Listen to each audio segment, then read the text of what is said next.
Hello Rohan, welcome to technology skills. आज के session में हम लोग हमारे पीजीसीएल 2021 के लिए जो हमने model question paper series launch की थी उसका हम लोग पार्ट 3 डिस्कस करने वाले हैं। मेनली हम लोग जो स्पेसिफिकली डिप्लोमा स्टूडेंट्स के लिए ये वैकेंसीज रिलीज कर दी थी पीजीसीएल ने as a diploma trainee electrical के लिए, तो हम लोग नए पैटर्न्स के ऊपर ये क्वेश्चन सीरीज को फॉर्म की थी, उसका हम लोग पार्ट 3 डिस्कस करने वाले गाइस। अब ध्यान में रखिएगा, काफ़ी इंपॉर्टेंट ये सीरीज में आपके लिए चला रहा हूँ। और अगर जो भी स्टूडेंट्स डिप्लोमा ट्रेनी इलेक्ट्रिकल के लिए डेडिकेटली प्रिपेयर कर रहा होगा तो आप क्या करिएगा, जितने भी हमारे प्रीवियस सेशंस होंगे इर्रेस्पेक्टिव ऑफ उसकी एग्जामिनेशन, कोई भी उसका एग्जामिनेशन का टाइटल हो, स्क्रीन उसका थंबनेल हो, तो आप हर एक मेरे सेशन जाके देखिएगा, आपको डेफिनेटली फायदा हो, क्योंकि इसके एग्जामिनेशन जल्दी से जल्दी 1 महीने के अंदर आपकी हो जाएंगे। तो ये बात ध्यान में रखिएगा।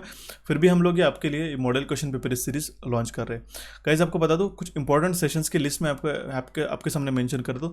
इस तरीके से पीजीसीएल के लिए मॉडल क्वेश्चन पेपर का 2020 के लिए भी हमने सीरीज लॉन्च की थी, ये भी सेशन आप जाके देख सकते हो। और इसके पहले का पार्ट 2 और पार्ट 1 नहीं देखा होगा तो उसकी यहाँ पे आई बटन पे आपको लिंक प्रोवाइड करा देता हूँ, जाके देख सकते हो।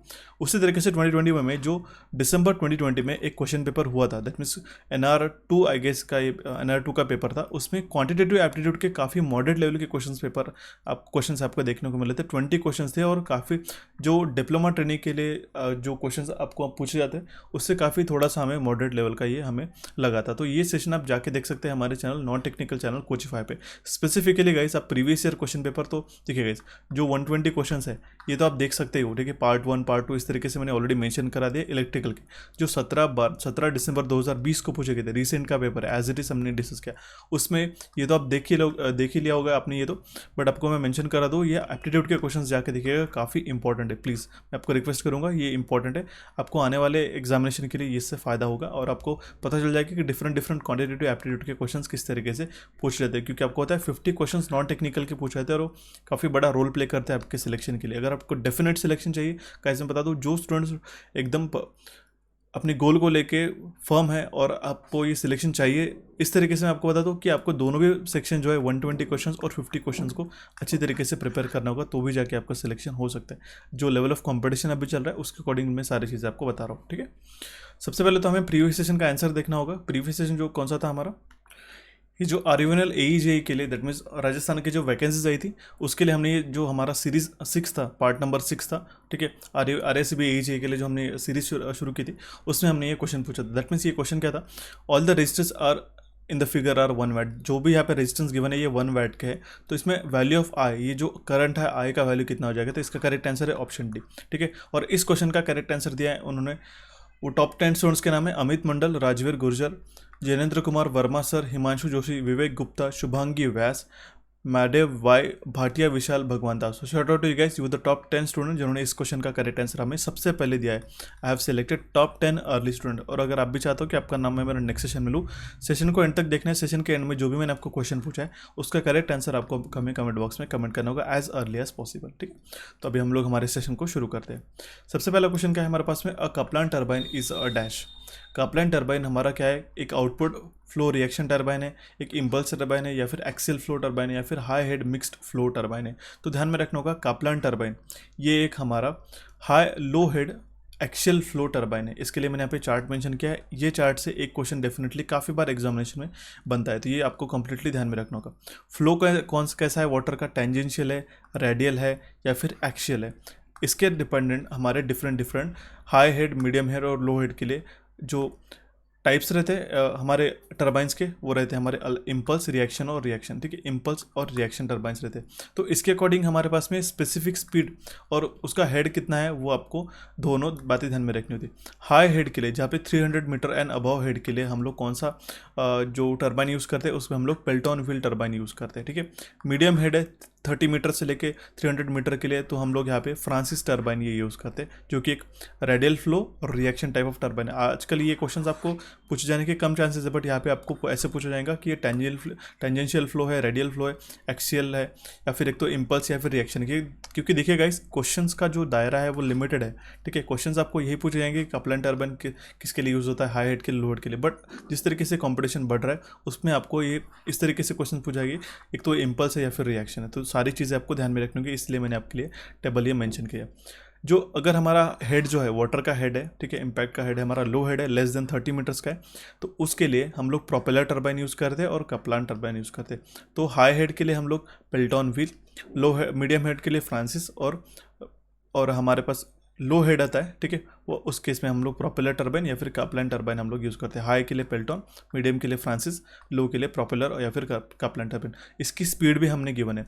हाई हेड है तो इसका स्पीड कम है, ठीक है, मीडियम हेड है तो इसका स्पीड 30 से लेके 300 आरपीएम के बीच में, और हमारा लो हेड है तो हमारी स्पीड यहाँ पे इस केस में ज़्यादा हो जाती है। ये कुछ आपको डिफरेंस आपको पॉज करके अच्छी तरीके से समझ लेना होगा, ठीक है। तो यहाँ पे हमें क्या पूछा गया था, कापलाइन टर्बाइन क्या है, हमारी लो हेड के लिए एक्शियल फ्लो टर्बाइन है। ऑप्शन सी इस क्वेश्चन का करेक्ट आंसर आ जाएगा, ठीक है।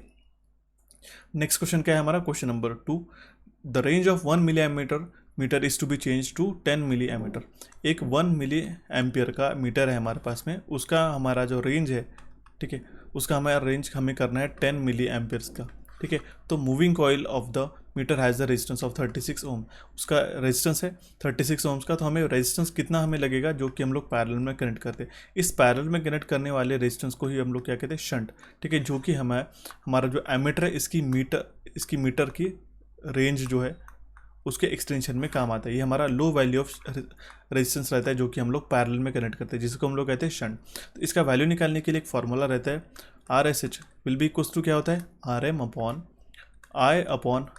IM-1। काफ़ी बार मैंने एक्सप्लेन कर चुका हूँ, फिर भी आप ध्यान में रखिएगा, काफ़ी बार इसमें गलती हो जाती है। ये RM क्या होता है, ये होता है हमारा internal resistance of a meter, ठीक है, या फिर कॉइल। तो ये इंटरनल रेजिस्टेंस कितना है हमारा, 36 ओम्स का है, करेक्ट। I क्या हो गया, हमारा हो गया टोटल करंट, ये आता है हमारा total current. I have to change the colour so that आप कंफ्यूज ना हो, ठीक है। अगर मेरी स्पीड थोड़ी तेज़ हो रही होगी तो प्लीज़ हमें कमेंट बॉक्स में कमेंट करते चलेगा, मैं थोड़ा क्विकली पढ़ाते रहता हूँ, ओके। अगर आपको इससे भी कम स्पीड में पढ़ाना चाहता हूँ तो आप हमें कमेंट बॉक्स में कमेंट करेगा, आपको मैं आपकी जो क्वेरी है मैं एक्सेप्ट कर लूँगा, ठीक है। IM क्या होता है, ये होता है हमारा full scale deflection of the current. यहाँ पे full scale deflection of the current कितना है, 1, ठीक है, ओके, क्योंकि 1 मिली एम्पियर का ही है, full scale deflection upon 1 minus हमारा यहाँ पे 1 आ जाएगा, ठीक है। इस इक्वेशन को आप सॉल्व कर लेते हो तो आपको जो RSH का वैल्यू अब मिलेगा वो मिलेगा 4 ओम्स का। दैट मीन्स ये क्या आप देख पा रहे होगे, इसका इंटरनल रेजिस्टेंस हमारा था 36 ओम्स का, बट इसके एमीटर का जो था इसमें हमने लो वैल्यू ऑफ रेजिस्टेंस जिसका 4 ओम्स का रेजिस्टेंस है ये हमने इसके पैरेलल में कनेक्ट किया, सो दैट हम लोग इसकी जो मीटर की रेंज है, अगर ये 1 मिली एम्पियर तक हमारा मेजर कर पाऊंगा तो अब जाके हमारा ये 10 मिली एम्पियर्स तक ये करंट हमारा मेजर कर सकता है। तो हमें 4 ओम्स का शंट जो है इसके पैरेलल में कनेक्ट करना पड़ेगा, ठीक है। तो option B will be correct answer in this case, ठीक है। Let's move on to the next question which is question number 3। In a 4 pole 25 kilowatt 200 wave wound DC shunt generator, the current in the each parallel path will be what? Current in each parallel path is represented by I by A. Where is A क्या है, A क्या है हमारा, number of parallel path, it is known as a number of parallel path। और यहाँ पे wave wound generator है, wave wound generator के लिए नंबर ऑफ पैरेलल पाथ क्या रहता है, वो ऑलवेज इक्वल्स टू 2 रहता है, ठीक है। और लैप वाउंड जनरेटर के लिए या lap A is equals to P रहता है, A is equals to P, ये आप ध्यान में रखिएगा। That means number of parallel path is equals to number of poles, ये लैप वाउंड जनरेटर के लिए, और ये वेव वाउंड जनरेटर के लिए it is equals to 2। Power कितना है हमारे पास में 25 किलोवाट, ओके, और वोल्टेज हमारे पास 200 वोल्ट्स। तो करंट निकाल पाएंगे, I will be equals to 25 kilowatt है, इसलिए हमें 10⁻³ से मल्टीप्लाई करना पड़ेगा, ठीक है, ताकि वो वाट में कन्वर्ट हो जाएगा, और 200 हम लोगों को डिवाइड करना पड़ेगा, ठीक है। इसका वैल्यू आता है 125 एम्पियर्स। सिंप्लीफिकेशन का अगर सेशन चाहिए होगा तो आप हमें कमेंट बॉक्स में कमेंट करिएगा, मैं आपको बता दूंगा कि ये किस तरीके से इजीली सॉल्व करना है। इसके लिए भी मैंने सेशन बनाया कि जो मैथमेटिकल कैलकुलेशन है इसमें भी काफ़ी सारे स्टूडेंट्स को दिक्कत जाती है कि कैसे इजीली सॉल्व करें। देखिए सारी चीज़ें तो आ जाती है, लेकिन इस मैथ्स के कैलकुलेशन, देखिए क्वेश्चन अगर आपको 1 मिनट में आता है और अगर आप इसको 2 मिनट लगा देते हो, ठीक है, इस मैथमेटिक्स के जो सिंप्लीफिकेशन को सॉल्व करने के लिए, तो आपका समय काफ़ी ज़्यादा स्पेंड हो रहा है। 1 मिनट आपको सोचने के लिए और 1 से 1.5 मिनट आपको इसको सॉल्व करने के लिए, तो आप इसकी जो स्पीड है ये आप कम करिएगा, सो दैट आप नंबर ऑफ क्वेश्चंस अटेम्प्ट कर पाओगे। ये होती है स्ट्रेटेजी सिलेक्शन के लिए, तो ध्यान में रखिएगा। क्वेश्चन भले ही आपको सारे क्वेश्चंस क्यों ना आते हो 120 क्वेश्चन, अगर आप स्पीड से चलते हो और आपको मैथमेटिक्स का जो पोर्शन है, रिडक्शन जो है, आपको इजीली क्विकली कर लेते हो, तो आपका काफ़ी सारा समय बचता है। और इसके लिए मैंने एक सेशन बनाया पर्टिकुलरली, अगर चाहिए होगा तो हमें कमेंट बॉक्स में कमेंट करेगा, मैं आपको पर्सनली उसका कमेंट जो लिंक है आपको प्रोवाइड करा दूंगा, ठीक है, या फिर आप चैनल पे भी जा के देख सकते हो।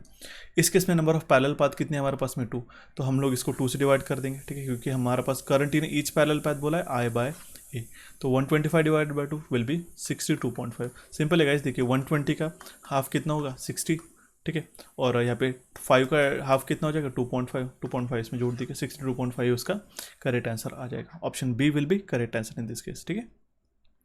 Then the next question is question number 4. In a 120 volt source has an internal resistance of 1 ohms. The maximum power that can be delivered to the load is what? एक 120 वोल्ट का source का है हमारे पास में, ठीक है, जिसका इंटरनल रेजिस्टेंस हमारे पास में 1 ओम और इसके अक्रॉस में हमने यहाँ पे लोड कनेक्ट कर दिया। ठीक है।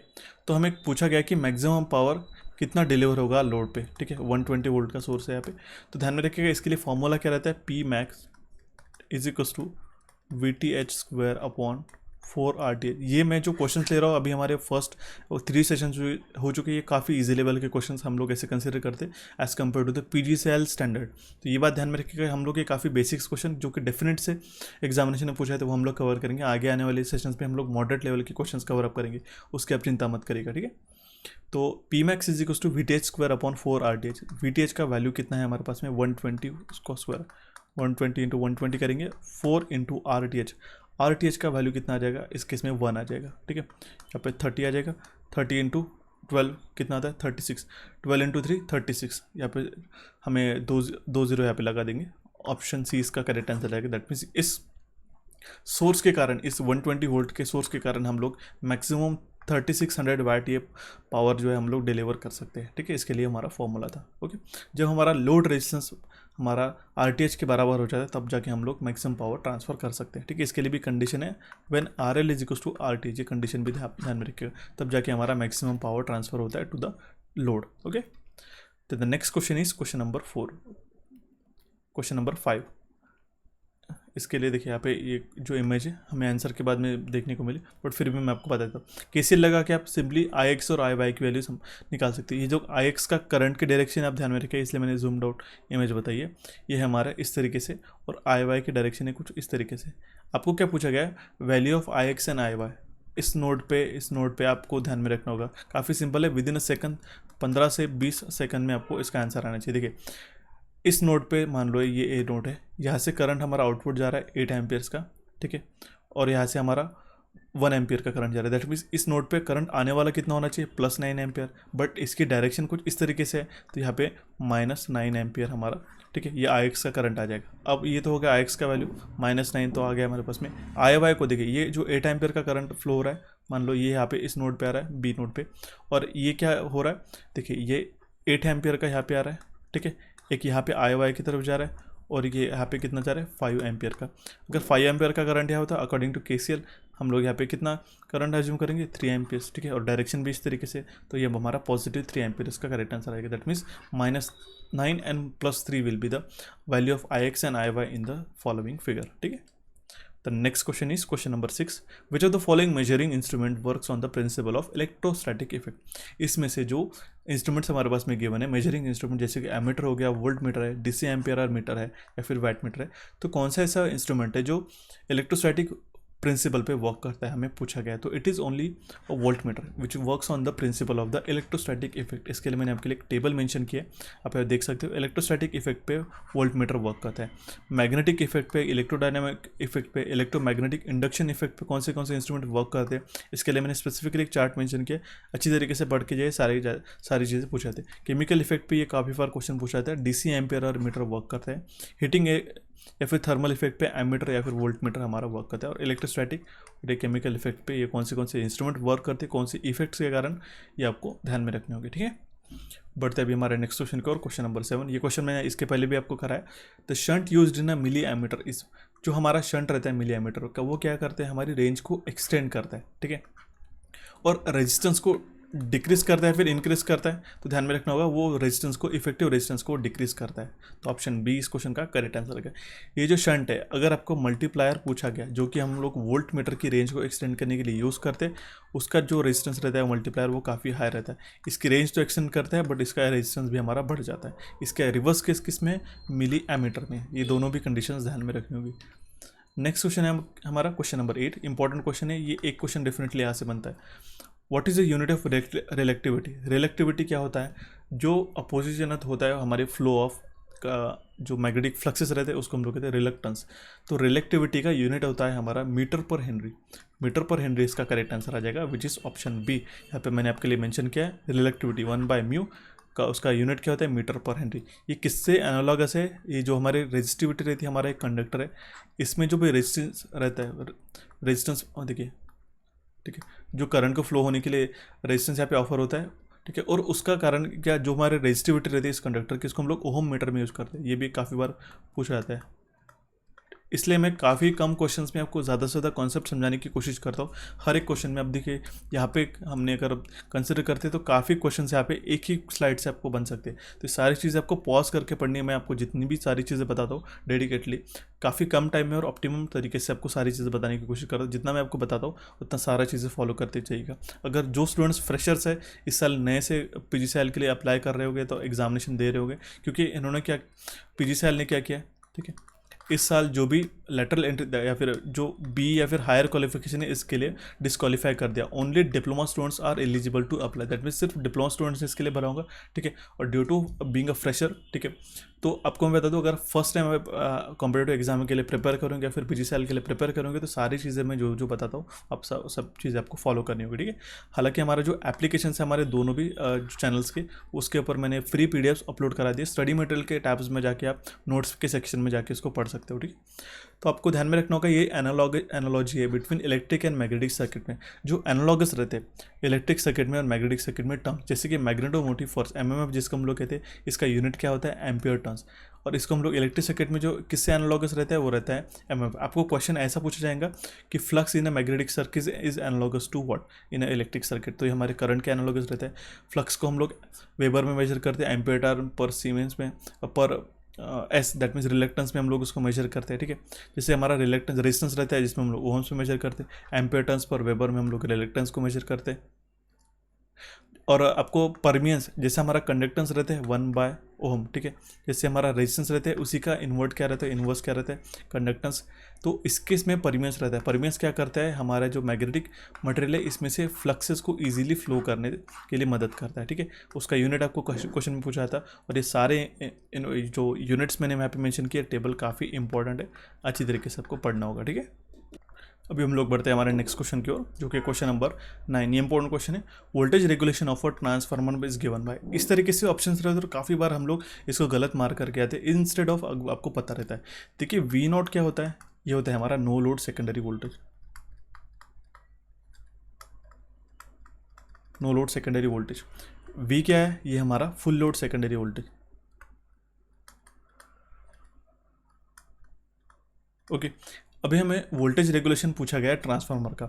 ये क्या होता है, the change in secondary terminal voltage, change in secondary terminal voltage from no load to full load, to full load at a specific power factor of the load and the change is expresses in the percentage, ठीक है। ये हम लोग change जो है हमारा as a percentage में express करते हैं। तो ये हमारा वोल्टेज रेगुलेशन क्या रहता है, ये रहता है V0 माइनस V/V नहीं रहता है, यहाँ पे V0 रहता है। इसी को हम लोग क्या कहते हैं, डाउन रेगुलेशन, इसी को हम लोग कहते हैं डाउन रेगुलेशन। तो आप ध्यान में रखिएगा, V0 minus V, no load secondary voltage minus full load secondary voltage upon no load secondary voltage. तो इसका ऑप्शन ए करेक्ट आंसर आ जाएगा। और अल्टरनेटर में अगर आपको पूछा गया, तो आप ये ट्रांसफार्मर में पूछा गया था, अल्टरनेटर में क्या रहता है, अप रेगुलेशन रहता है, E0 माइनस V अपॉन यहाँ पे V रहता है, ठीक है। ये अल्टरनेटर का हो गया, V0 minus V upon V0, ये हो गया हमारा डाउन रेगुलेशन ट्रांसफार्मर का। और ये अल्टरनेटर का, दोनों भी चीज़ें मैंने आपके लिए मेंशन की, अच्छी तरीके से समझ के जानी होगी। ऑप्शन ए इस क्वेश्चन का करेक्ट आंसर आ जाएगा। तो the next question is question number 10। जो सिलेक्शन होता है स्टूडेंट्स का, ये इस तरीके से क्वेश्चंस के कारण ही होता है, ठीक है। काफ़ी कॉमन एक डिफरेंस रहता है, एक थिन लाइन रहती है, आपको मैं बता दूँ, सिलेक्शन और रिजेक्शन के बीच में। जो स्टूडेंट्स का 0.1 या फिर हम लोग कह सकते हैं 0.25 1-2 मार्क्स से सिलेक्शन रहता है। काफ़ी सारा जो स्टूडेंट्स का जो एक ऑन एन एवरेज हमें पेपर पैटर्न में हम लोग एनालाइज करते हैं, काफ़ी सारे स्टूडेंट्स के जो मार्क्स रहते हैं, these are very close to selection, these are very close to selection. मैंने काफ़ी सारे जो पेपर्स है ये सारे एनालाइज करके ही सारा चीज़ें मैं आपको डेटा बता रहा हूँ। ठीक है, ड्यू टू जितने भी स्टूडेंट्स के पेपर मैंने एनालाइज किए जिनका मेनली 1 से 2 मार्क्स से सिलेक्शन छूट गया उनके बता दूँ। तो इस तरीके से क्वेश्चन उन्होंने स्किप आउट कर देते या फिर उनकी गलत हो जाती, तो ये आपको बता दूँ एक्यूरेसी और अगर आपको कंसिस्टेंसी अगर आप रखते हो तो ये सिलेक्शन भी आपको इजीली मिल सकता है। ठीक है, तो ध्यान में रखिएगा। अब ये क्वेश्चन में क्या पूछा गया है, determine the time operation of a relay of a rating 5 ampere 2.2 seconds IDMT and having a relay setting. इसकी रिले सेटिंग क्या है 120। हमें क्या पूछा गया है, time of operation of a relay. Time of operation हमें पूछा गया है। सबसे पहले तो हमें मेन हमारा जो मिशन या फिर हम लोग कह सकते हैं हमारा जो गोल है ये आपको ध्यान में रखना होगा कि हमें क्या निकालना है, time of operation of a relay. Highlight this thing. ठीक है, जिसका करंट रेटिंग है 5 एम्पियर 2.2 सेकंड्स IDMT है और उसका रिले सेटिंग है 125%। TMS हमारे पास गिवन है 0.6 और वो हमने कनेक्ट किया है supply circuit through current transformer जिसका रेशियो है 400:5। फॉल्ट करंट है हमारे पास में 4000 एम्पियर। देखिएगा इस प्लग सेटिंग मल्टीप्लायर हम लोग किस तरीके से डिफाइन करते हैं, ratio of secondary fault current to the relay current setting. ठीक है, secondary fault current to the relay current setting. यहाँ पे CT रेशियो हमारे पास में गिवन है 400:5। ठीक है, पिकअप वैल्यू क्या हो जाएगी, वो हो जाएगी हमारी 5 एम्पियर। बट यहाँ पे हमने क्या किया, इसको रिले को सेट करके रखा है 125%। दैट मीन्स 125% पे वो सेट करेंगे। 125% मतलब क्या होता है, मैंने आपको बताया था 25% मोर देन दिस 5 एम्पियर। ठीक है, दैट मीन्स ये क्या हो जाएगा 6.25 एम्पियर। ठीक है, 5 को इंटू 1.25 करते ये 6.25 एम्पियर ये हो जाएगा ऑपरेटिंग करंट।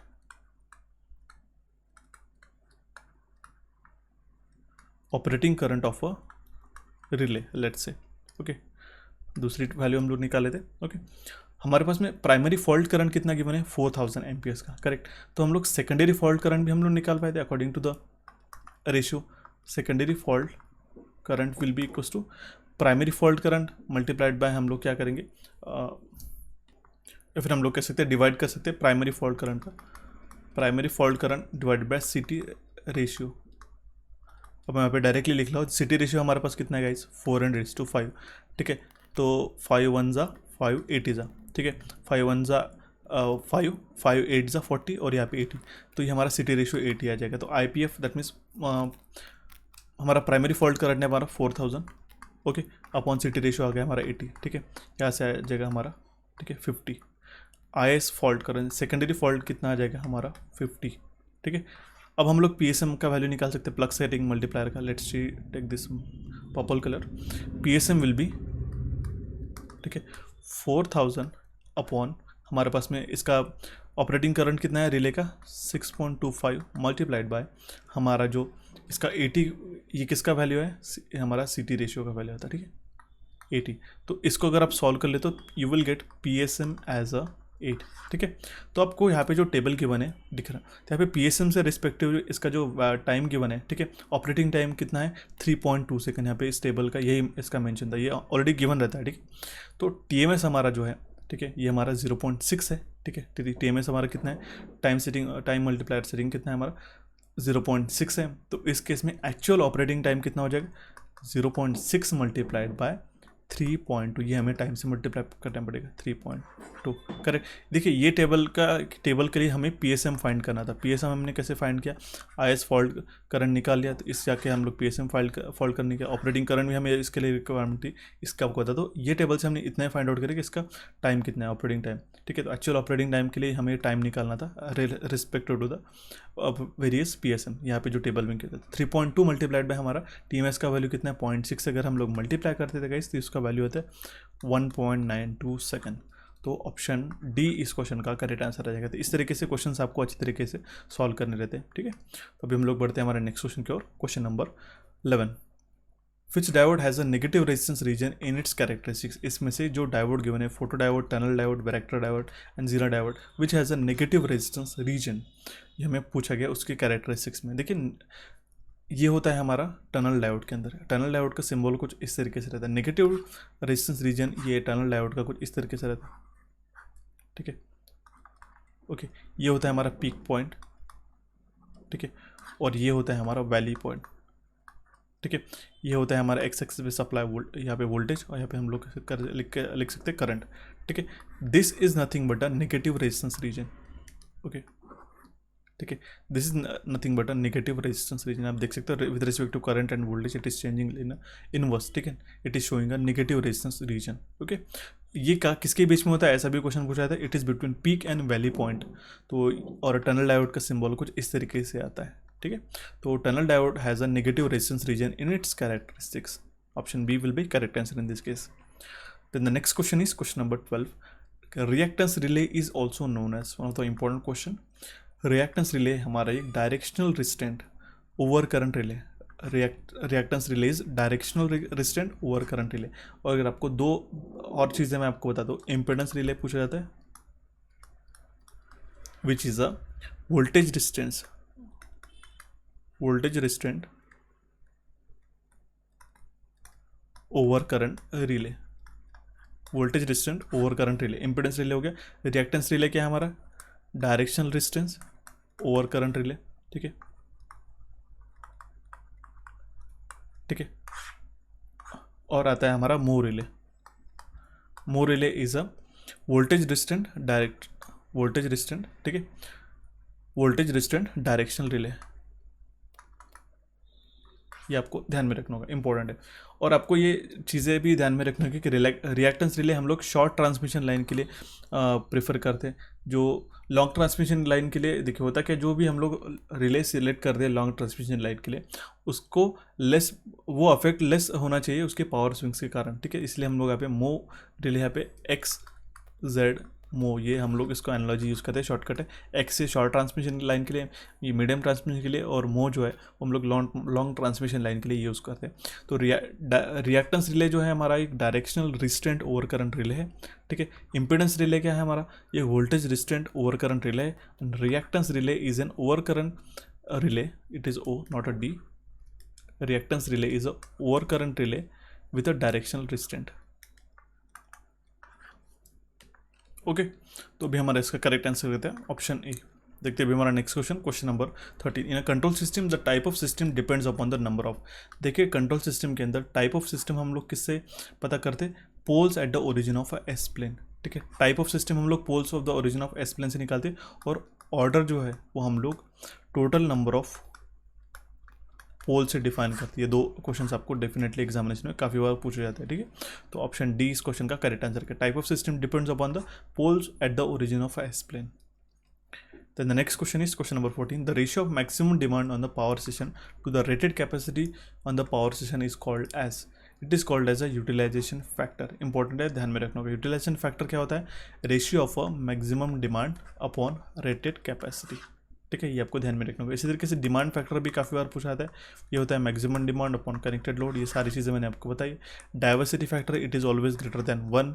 इसका रेशियो, डाइवर्सिटी फैक्टर का रेशियो ऑलवेज ग्रेटर देन 1 रहता है।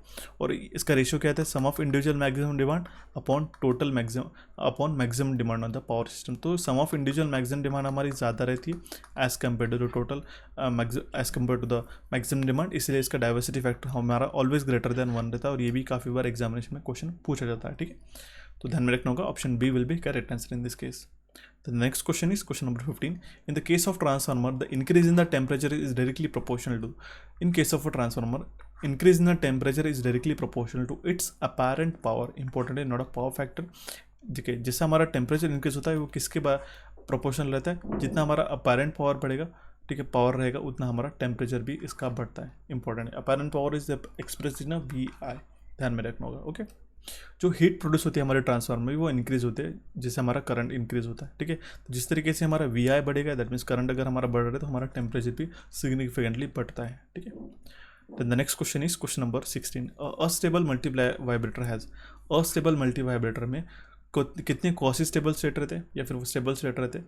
अस्टेबल मल्टीवाइब्रेटर में 2 क्वासी स्टेबल स्टेट रहते हैं, ठीक है।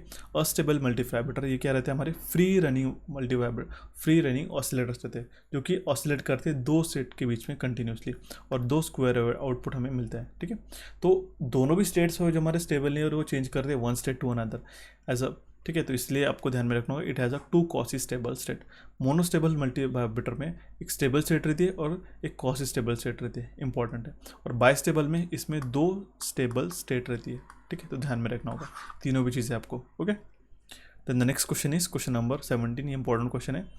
एक सिंगल फेज एनर्जी मीटर है जो ऑपरेट कर रहा है 230 वोल्ट 50 हर्ट्ज सप्लाई पे, जहाँ पे लोड है हमारा 20 एम्पियर्स का 2 घंटे के लिए यूनिटी पावर फैक्टर पे। मीटर क्या कर रहा है, 1380 रिवॉल्यूशंस बना रहा है एक पीरियड में। तो मीटर कांस्टेंट हमें पूछा गया। मीटर कांस्टेंट जिसको हम लोग रिप्रेजेंट करते हैं के से, इसका वैल्यू क्या होता है एन अपॉन ई। एन क्या होता है, number of revolution, and E what is E, it E is the energy in a kilowatt hour. Okay, kilowatt hour.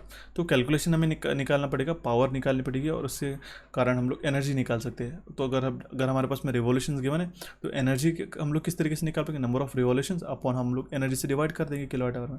तो power will be what, V I cos of phi, ठीक है, multiplied by 10⁻³ करते हैं तो हम लोग kilowatt में major कर पाएंगे। ठीक है, किलोवाट आवर में यहाँ पे वैल्यूज गिवन है, इसलिए 10⁻³ में मल्टीप्लाई किया क्योंकि हमारे पास में सारे वोल्टेज और केवीज में वैल्यू गिवन नहीं है। ठीक है, तो P will be equals to 230 into 20। ठीक है, cos फाई का तो यहाँ पे कंसिडरेशन नहीं क्योंकि यहाँ पे यूनिटी पावर फैक्टर, तो हम लोग इसको 1 ही कंसिडर करेंगे into 10⁻³ you will get the value as a 4.6 kilowatt. 4.6 kilowatt ही हमारा वैल्यू है। इसको हमें एनर्जी में कन्वर्ट करने के लिए इसको टाइम से मल्टीप्लाई करना पड़ेगा। ठीक है, तो देखिए कितने घंटे के लिए रन हो रहा है, आफ्टर 2 आवर्स। तो हम लोग इसको 2 से मल्टीप्लाई करेंगे, 4 इंटू 2 8 हो जाएगा और 0.6 को हम लोग 2 से मल्टीप्लाई करते तो 1.2, तो 9.2 इसका वैल्यू आ जाएगा। ठीक है, kilowatt hour. Okay, 9.2 kilowatt hour हमारा एनर्जी आ गया। तो हम लोग मीटर कांस्टेंट निकाल पाएंगे। It will be equals to K will be equals to 1380 upon हमारा 9.2 अगर आप डिवाइड करते हैं तो इसका रिवॉल्यूशन आ जाता है 150 रिवॉल्यूशन पर किलोवाट आवर। दैट मीन्स ये क्या कर रहा है, मीटर जो है ये 150 रिवॉल्यूशन ले रहा है पर किलोवाट आवर के लिए। ठीक है, तो ऑप्शन बी इस क्वेश्चन का करेक्ट आंसर आ जाएगा। ठीक है, पढ़ते अभी हमारा नेक्स्ट क्वेश्चन की ओर, question number 18। Admittance is the reciprocal of, जो हमारा इम्पिडेंस रहता है Z, इसका रेसिप्रोकल रहता है एडमिटेंस। तो आपको ध्यान में रखना होगा, ऑप्शन बी इस क्वेश्चन का करेक्ट आंसर आएगा। ससेप्टेंस ये किसका रेसिप्रोकल होता है, ये इंपॉर्टेंट क्वेश्चन है गाइस, काफ़ी सिंपल सा लगता है और हम लोग इसी में गलती कर देते हैं। Susceptance is the reciprocal of reactance, इसको हम लोग एक्स से रिप्रेजेंट करते हैं। Admittance is the reciprocal of what, is the impedance, जिसको हम लोग Z से रिप्रेजेंट करते हैं। ठीक है, रिएक्टेंस को बता दिया। और conductance is the reciprocal of resistance, जिसको हम लोग R से रिप्रेजेंट करते हैं। तीनों भी चीज़ें आपको ध्यान में रखना होगा। ठीक है, option B will be correct answer in this case. ठीक है, तो the next question is question number 19। Hot reserve is defined as, hot reserves क्या रहते हैं पावर सिस्टम में, हमारा इंपॉर्टेंट टर्म है। हॉट रिजर्व ये क्या है, एक हमारा रिजर्व जनरेटिंग कैपेसिटी जो कि सर्विस में नहीं है बट वो ऑपरेशन में है, जो कि सर्विस में नहीं है but it is in a operation. तो ऑप्शन ए इस क्वेश्चन का करेक्ट आंसर आ जाएगा। उसी के साथ आपको स्पिनिंग रिजर्व क्या होता है, हॉट रिजर्व क्या होता है, कोल्ड रिजर्व क्या होता है, तीनों भी चीज़ें पता होनी चाहिए और यहाँ पे मैंने मेंशन कर दिया, आप इसको पॉज करके पढ़ सकते हो। तो the next question is question number 20। Inverted we curve of a synchronous motor represent the relation between, inverted we curve जो रहता है सिंक्रोनस मोटर का, ये किसके बीच में रिलेशन बताता है, ये बताता है between field current and power factor which is cos phi. ये इंपॉर्टेंट है, ध्यान में रखना होगा। ओके, ये सिंक्रोनस मोटर जब हमारा ऑपरेट करता है लैगिंग पावर फैक्टर पे, वो हमारा कब वो ऑपरेट करता है, जब हमारा वो अंडर एक्साइट रहता है। यूनिटी पावर फैक्टर पे नॉर्मल एक्साइटेशन पे वर्क करता है और वो लीडिंग पावर फैक्टर पे जब हमारा ओवर एक्साइटेड मोटर रहता है तब यहाँ पे लीडिंग पावर फैक्टर पे वो वर्क करते हैं। इसी के उल्टा क्या हो जाता है, अल्टरनेटर में हो जाता है। ये आपको ध्यान में रखना होगा। ठीक है, ऑप्शन ए इस क्वेश्चन का फिर करेक्ट आंसर आ जाएगा। तो आई होप आपको ये सारे 20 क्वेश्चन समझ में आएंगे। नेक्स्ट सेशन के लिए मैं आपको क्वेश्चन छोड़ के जा रहा हूँ। क्वेश्चन काफ़ी सिंपल है, इस क्वेश्चन को आप अच्छी तरीके से पढ़िए और इसका करेक्ट आंसर आपको हमें कमेंट बॉक्स में कमेंट करता हूँ। आशा करता हूँ आपको आज का सेशन समझ में आएगा। इस सेशन को आपके दोस्तों के साथ शेयर करेगा।